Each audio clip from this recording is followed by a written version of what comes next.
The snooker world is on the edge of its seat as the 2025 World Championship approaches, and it's all thanks to Ronnie O'Sullivan. Fans are wondering whether the seven-time champion even shows up. O'Sullivan hasn't been seen in tournament play since his dramatic exit from January's Championship League, where frustration led to him smashing his cue. Since then, he's missed every major event, including the Masters, where he was the defending champion. The big question now: will the Rocket return to the Crucible, or is he really gone for good? Even his fellow snooker legends are uncertain.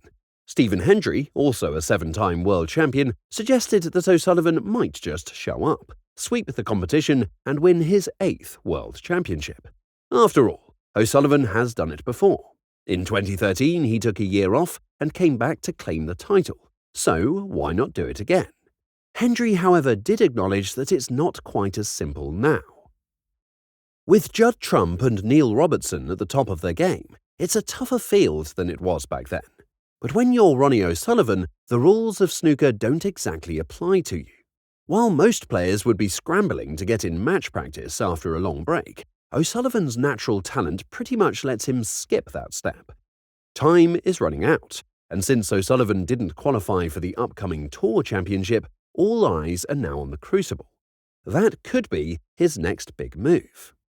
He's been part of every World Championship since 1993, so skipping it now would feel almost unreal for most fans.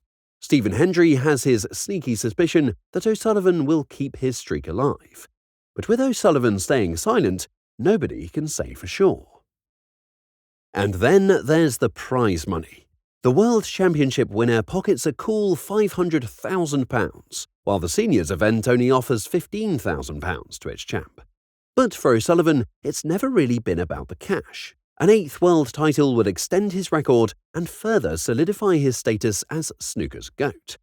O'Sullivan's cue-smashing incident back in January was another reminder of how much of a perfectionist he is. His standards are sky high, and even the smallest issue with his equipment can throw him off. But despite that, Hendry still has full confidence in him. He casually ranks O'Sullivan among the top favourites, but there's more to it than just skill. The psychological pressure O'Sullivan puts on his opponents is on another level. Players like Trump and Wilson may have had an incredible season, but the moment O'Sullivan steps into the Crucible, the entire competition shifts. Meanwhile, snooker legends Stephen Hendry and John Higgins recently found themselves in an unexpected rivalry, not over a match, but over words. During the 2024 Players' Championship in Telford, Hendry, working as an ITV pundit, didn't hold back on his thoughts about Higgins's performance. Watching him play against Judd Trump, Hendry bluntly stated that Higgins wasn't exactly the most exciting player to watch at the moment. All I can do is say what I see, and I never thought I'd say this, but John Higgins is a tough watch at the moment. He's not playing well. Whether he's low in confidence or whatever, he's not playing well at all. 32 seconds a shot is not good, and he almost is getting in his own way. Judd Trump is just ruthless when he gets in. I mean, he's just when he gets in, he's just scored so heavily. John Higgins, I don't know, he's not going to win this match. To make things worse, he compared Higgins's shot-making to something painfully slow and difficult, making it clear he wasn't impressed. Of course, Higgins wasn't going to let that slide. In his post-match interview, he defended himself, saying that with age comes caution, something he figured Hendry probably wished his opponents had shown back in his day. No, not really. I've heard people like Henry now try to say I've got to speed up now. He's a cracker, so he is. But no, listen, when you get a little bit older now, you're just a little bit cautious now, and you're trying to work on a couple of things. So, no, you're nearly 15, you're still competing with the boys, you know what I mean? I bet you they wish they were doing the same. A sharp and subtle clapback from a veteran who knows his way around both the snooker table and a witty response. The playful exchange didn't stop there. Later, when Hendry appeared on a snooker podcast, the host asked him about Kyron Wilson's chances at the Crucible. Hendry took the opportunity to jokingly reference Higgins's earlier jab, calling himself Henry, just as Higgins had mistakenly done. The room burst into laughter because if you can't win a match, at least you can win the comedy game. On the global stage, Dennis Taylor didn't share the same worries some had about Ronnie O'Sullivan and Judd Trump relocating to Asia.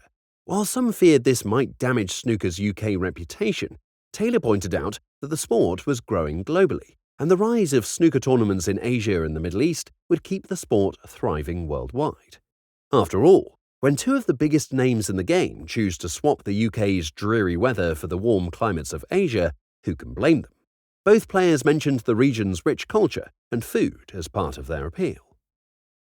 Ronnie O'Sullivan's move to Hong Kong was met with plenty of buzz, especially since it came right after his split from his soap star girlfriend. But despite the drama, he seemed genuinely taken with the place. After his win at the Hong Kong Masters in 2022, he posted on social media about how much he loved the event, the fans, and even the opportunity to fit in a bit of running.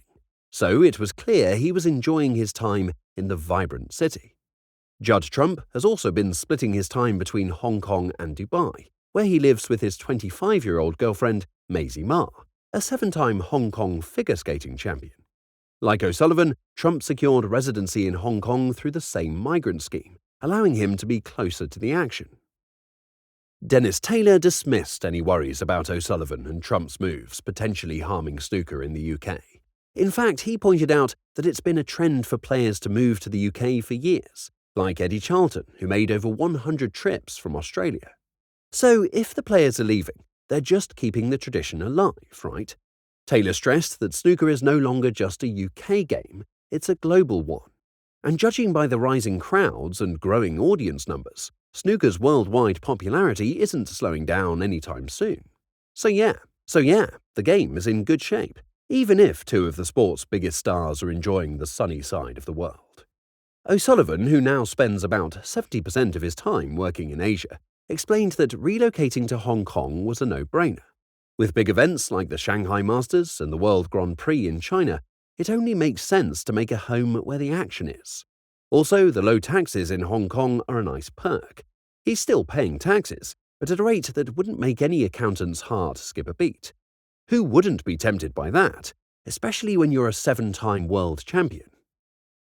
Now, O'Sullivan has been notably absent from the snooker scene since January 2025, after an unfortunate meltdown during the Championship League.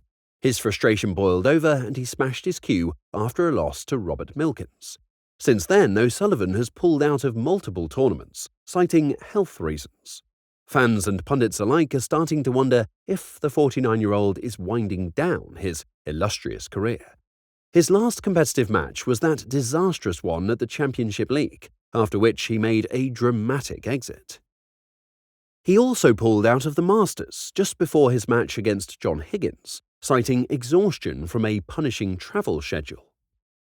And to top it off, he worked as a pundit for the BBC during that tournament, probably trying to find the energy to give snooker commentary rather than snooker shots. So yeah, O'Sullivan might be taking his own little break, but when you've reached the top like he has, a little downtime seems fair, right? And that's a wrap on today's snooker rollercoaster. With O'Sullivan's uncertain future and fans left guessing, things are definitely heating up. But what do you think? Will Ronnie show up and silence the doubters? Or are we really seeing the start of a slow goodbye? If you enjoyed this deep dive into Ronnie O'Sullivan's controversial decision, don't forget to like, share and subscribe. Want more snooker drama and legends? Click on the screen right now for your next watch.